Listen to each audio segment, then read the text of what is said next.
Hi, Bob Coates here, and I've got a review on this Pocketlite. It's an LED solid light from Falconeyes, and I got a chance to test this out and play with it on the street, which was absolutely fabulous. For starters, it comes with a nice little pouch that you can attach to your belt and keep the light with you when you're out running around. The light is very easy to operate, very well built, really strong. I mean, this thing, it's a beast, so I will have no problem running around with it on a regular basis. It has lots of power, so we turn it on.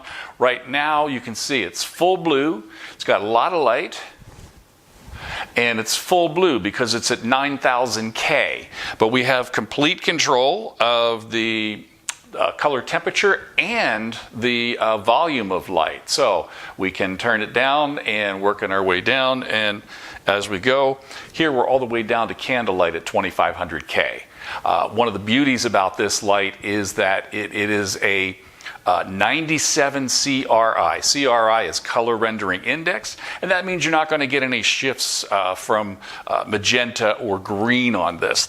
The light also has a lot of different settings. This would be more for videographers, but we can change this over. In the back, it's got, let's see, we do that, hit that, and then hit that. It's got a whole set of scenes. So right now the scenes is set to off, and you can tell because it's got a beautiful little LED readout in the back there, so you don't have to, they also include a little thing of what all the scenes are, but you can just run through them.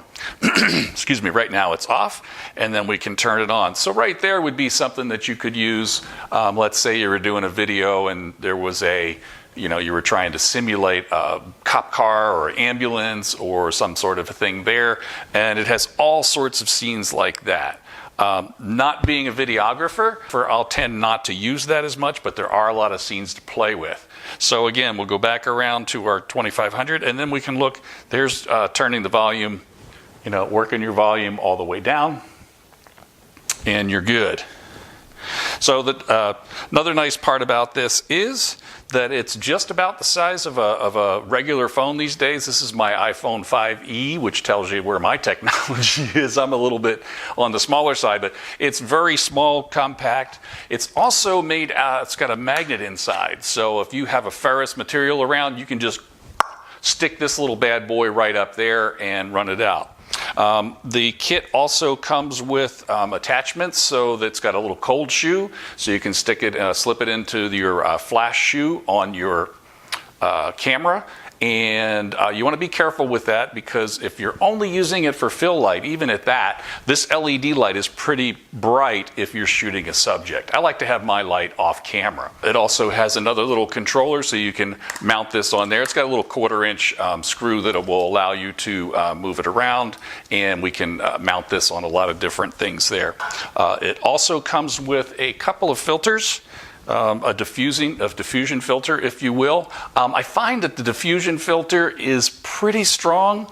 Yes, it diffuses the light, but it also sucks up a lot of the light, since this is only 12 watts. I mean, it's bright, but it's not, hugely bright. So the diffusion filter, I think, is a little bit tough, but it also comes with an egg crate type guy, and this egg crate will help direct your light just a little bit more and makes it easier to see there. So I took this little bad boy out for some testing and to go play, and went with the Professional Photographers of California. We ran around Sacramento at night and had a blast with this, and the funny thing was, a lot of people were like, wow, that's a really cool light.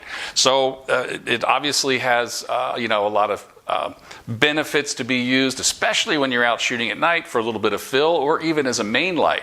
One of the tricks that you can use is, even though this is a small light source, you can make it a larger light source by doing just a bit of a time exposure, say 10 seconds or 1/10 of a second or a little bit longer, and have your model stand still, and then have somebody moving the light around in a circle, which can make this a much larger light source than what you see here. So it is very versatile, a lot of different ways you can play with it.